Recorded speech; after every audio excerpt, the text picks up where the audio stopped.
ஒரு வழியாக கண்ணபுரம் சந்தையை வந்து முழுவதுமாக நம்ம பார்த்துட்டு வந்துட்டோம். சந்தையுமே நிறைவு பெற்றுச்சு. ஒரு திருவிழா மாதிரி நடந்துச்சு அப்படிங்கிறத நான் வீடியோவில் ஆரம்பிக்கும்போது சொல்லியிருந்தேன். நிறைய மாடுகள் வந்துருந்துச்சு. நிறைய மாடுகள் வாங்குறதுக்கு நண்பர்களும் வந்திருந்தாங்க. சிறப்பான சந்தையில் ரொம்ப வருத்தப்படக்கூடிய ஒரு விஷயம் என்னென்னா, ரொம்ப அதிக அளவில் விலை இருந்துச்சு. நம்ம எதிர்பார்க்காத அளவுக்கு விலை.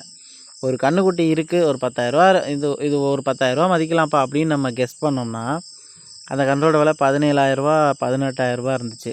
டபுள் மடங்காக இருந்துச்சு. ஏன்னா இப்போ கண்ணபுரம் சந்தை அப்படிங்கும் பொழுது அந்த பகுதியில் இருக்கக்கூடிய நண்பர்கள் மாடு வாங்குறதை காட்டிலும் புதுக்கோட்டை, திருச்சி, தஞ்சாவூர், மதுரை இந்த மாதிரி ஏரியாக்கள்லேருந்து அதிகப்படியாக அந்த ஜோடி காளைகளும் பசுமாடும் வாங்குறதுக்கு ரொம்ப விருப்பப்பட்டு போவாங்க. அந்த மாதிரி போகக்கூடிய நண்பர்களுக்கு கிட்டத்தட்ட 100லேருந்து 200 கிலோமீட்டர் டிஸ்டன்ஸ்லேருந்து போகிறோம். ஒரு டாடா ஏசி பிடிச்சி போனோம் அப்படின்னாலே 7,000 நமக்கு வண்டி வாடகை வந்துடுது. ஒரு மாடு கண்ணோ இல்லை சின்ன கண்ணோ வாங்கிட்டு வரோம் அப்படின்னா மாட்டை விட வண்டி வாடகை அதிகமாக நம்ம கொடுக்குற மாதிரி இருக்கும். அந்தளவுக்கு தூரத்தில் இந்த சந்தை வந்து நடந்துச்சு. அப்படி இருந்தாலுமே ரொம்ப ரொம்ப விலை வந்து அதிகம். நான் வீடியோ ஆரம்பிக்கும்போது விலை குறைவு அப்படிங்கன்னு ஒரு வார்த்தை சொல்லியிருப்பேன். நம்ம ஃபஸ்ட்டு பார்த்த அந்த சந்தைக்குள்ளே ரொம்ப வாடலான கன்றுகள் இருந்துச்சு. விலையும் அங்கே கொஞ்சம் கம்மியாக தான் சொன்னாங்க. அங்கே ஒரு 10,000 7,000 6,000 அங்கே சொன்னாங்க கன்றுக்குட்டியை. சரி, ஓகே, இப்படி தான் இருக்கும் போல் சந்தை முழுக்கவே விலை நல்லா கம்மியாக இருக்கே அப்படின்னு எல்லோரும் வாங்க அப்படின்னு நான் வீடியோவில் சொல்லியிருந்தேன். அந்த ஒரு இடத்துல மட்டும்தான் அவ்வளோ கம்மியாக இருந்துச்சு. என்ன விஷயம் அப்படிங்கிறத முழுசாக சந்தையை வந்து 11 இடத்துல நடந்துச்சு. மொத்தத்தையும் பார்த்து முடிச்சுட்டு வெளியேறும்போது தான் நமக்கு புரிய வந்தது. அதாவது அந்த இடத்துல ஃபஸ்ட்டு நம்ம வீடியோவில் காமிச்ச அந்த பகுதியில் இருந்த மாடுகள் வந்து ரொம்ப வாடலான மாடுகள், கொஞ்சம் பிரச்சனை உள்ள மாடுகள். அதாவது உடல் கோளாறோ அல்லது ஏதோ ஒரு பிரச்சனை, அந்த மாதிரி இருக்கிற மாடுகள் தான் அங்கே வந்து விலை ரொம்ப குறைவாக இருந்துச்சு.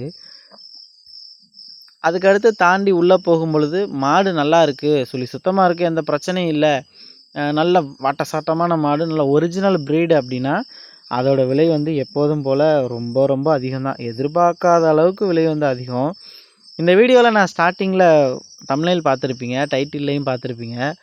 மாடுகள் வந்து அந்த பெட்டில் இருக்கக்கூடிய அந்த வேஸ்ட்டை வந்து சாப்பிடுது அப்படின்னு.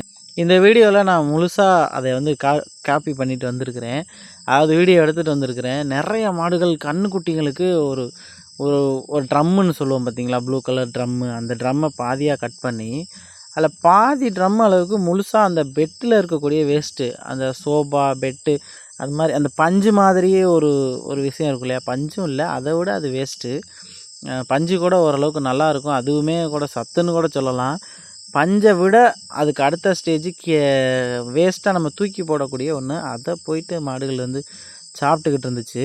ரொம்ப ஆச்சரியமாக இருந்துச்சு பார்த்த உடனே. என்னடா அது இப்படி இருக்கே, இது இது வந்து செரிமானம் ஆகுமா, இல்லை மாடுகளுக்கு எதுவும் பிரச்சனை வருமா அப்படிங்கிறத பற்றி அவங்கள்ட்ட கேட்கும் பொழுது, நாங்கள் இந்த மாதிரி பஞ்சை தான் மாடுகளுக்கு வந்து போடுவோம், இந்த மாதிரி வேஸ்ட்டு, பெட் வேஸ்ட்டு, இந்த சோபாவில் இருக்கக்கூடிய வேஸ்ட்டுகளை தான் அதிகப்படியாக மாடுகளுக்கு போடுவோம் அப்படின்னு ரொம்ப சாதாரணமாக வந்து சொன்னாங்க. நம்மளால் நம்பவே முடியலை. இப்போ நீங்கள் வீடியோவில் பார்த்தீங்கன்னா உங்களுக்கு வந்து தெரியும். அந்த சோபாலேருந்து நம்ம குப்பையில் தூக்கி போடுவோம் இல்லையா, நெருப்பு பற்ற வச்சு விடுவோம், இல்லைனா குப்பையில் தூக்கி போடுவோம்.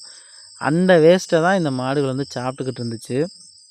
அவ்வளோ தூரத்தில் இருந்து பார்க்கும்போது இது நம்ம பருத்தி கொட்டையை வந்து ஊற வச்சு வச்சுருப்பாங்க போல், மாவு மாதிரி ஆட்டி அதை ஊற வச்சு வச்சுருக்காங்க அப்படின்னு பார்த்தோம். அளவுக்கு அதிகமாக, அதாவது ரொம்ப அதிகமாக பக்கெட்டில் போட்டு வச்சுருக்கும் பொழுது இவ்வளோவையா சாப்பிட போகுது, பருத்தி விதை இவ்வளோவா வைப்பாங்க அப்படின்னு ரொம்ப துல்லியமாக பார்க்கும் பொழுது தான் தெரிஞ்சிச்சு.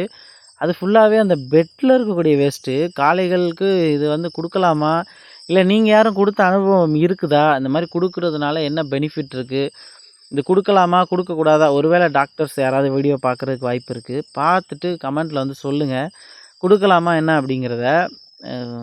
நம்மளை பொறுத்த வரைக்கும் இது கொடுக்கக்கூடாது அப்படின்னு தான் நினைக்கிறேன். ஏன்னா இது எப்படி செரிமானம் ஆகும் அப்படிங்கிறது நமக்கு புரியலை.